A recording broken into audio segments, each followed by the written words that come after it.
How did he know? By now, the media was in a frenzy. Cindy's disappearance was no longer a quiet cold case. It was a headline. Crowds gathered outside Selensky's hearings, some demanding justice. Others just drawn to the spectacle of a man who seemed to wear guilt like a tailored suit. Cindy's friends and family, watching from the sidelines, were caught between hope and horror. Hope that maybe they'd finally get answers. Horror at what those answers might be. Then a twist. Investigators uncovered a new piece of information that didn't fit Selensky's profile.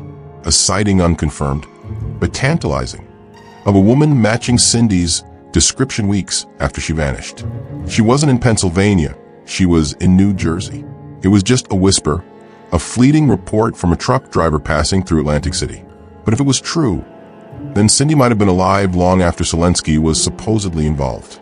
Could the entire Selensky connection be a dead end? One night, Weekly made a new claim. He said Selensky had burned Cindy's belongings, including parts of her costume, in a fire pit behind his house. The problem? When police searched, there was no trace of fabric, no remnants of the costume.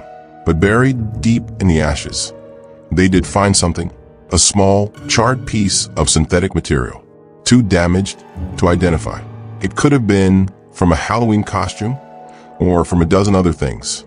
Months passed, evidence stalled. The case against Selensky was crumbling like old paper.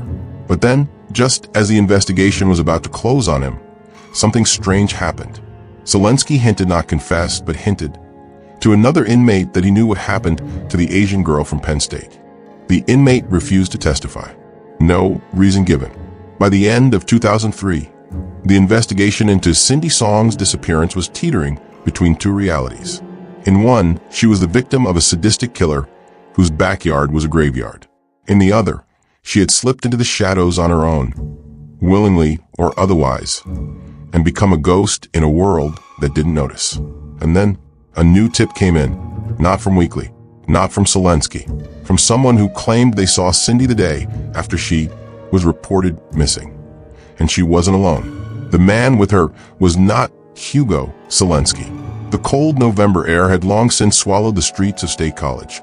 Yet in the minds of those closest to Cindy Song, the night she vanished never ended. The clock to them had stopped at 4 a.m. on November 1st, 2001, frozen between the last known sight of her and the abyss of uncertainty that followed. But now, weeks into the search, the investigation had taken a dark, unexpected turn. Detective William Harper leaned against the hood of his unmarked sedan, staring at the glow of the street lamps above. In his right hand, a manila folder. In his left, a cigarette that had gone out 10 minutes ago. He hadn't noticed. Inside the folder were the photos that had kept him up for days.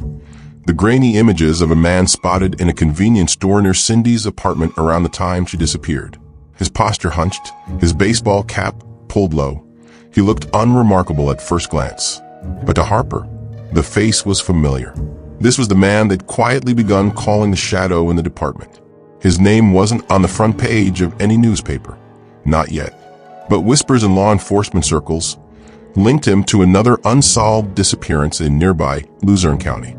A case that would later circle back to the name Hugo Selensky. And yet there was a problem.